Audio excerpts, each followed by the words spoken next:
moved to New York in 2010. Very quickly, I was actually drawn to taking photos of dogs in the street, and it was a way for me to get into my new life. I realized how many dogs were in shelters in America and how serious the issue was, and I just figured I have to be a part of this new community.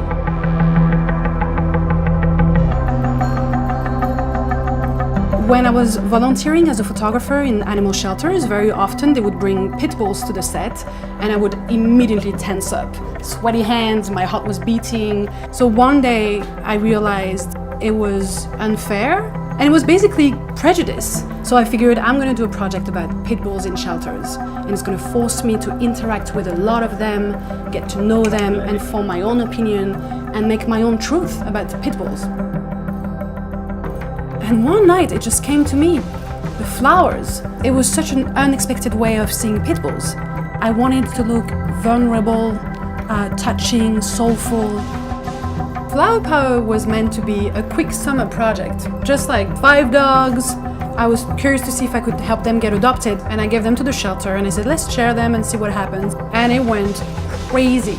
Now I'm almost 3 years in and I haven't stopped.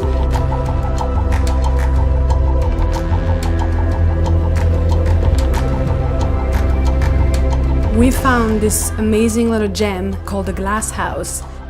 There's so many ways you can read into this venue for this exhibit, and when you put an exhibit about shelter pit bulls, it's really about finding homes and how do you define home. And I think this venue really symbolizes all these things. I actually went into shelters and I filmed with a 360 camera and kind of experienced what it's like to be in that confined space. I think virtual reality allows you to experience something without being there, so it's a kind of a safe way to immerse people into that world.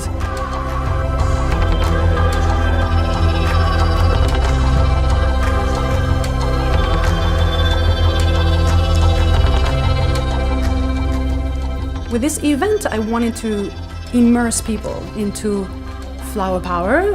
I want people to just be surrounded by pictures and let the pictures speak to them and their heart and how they feel about these things.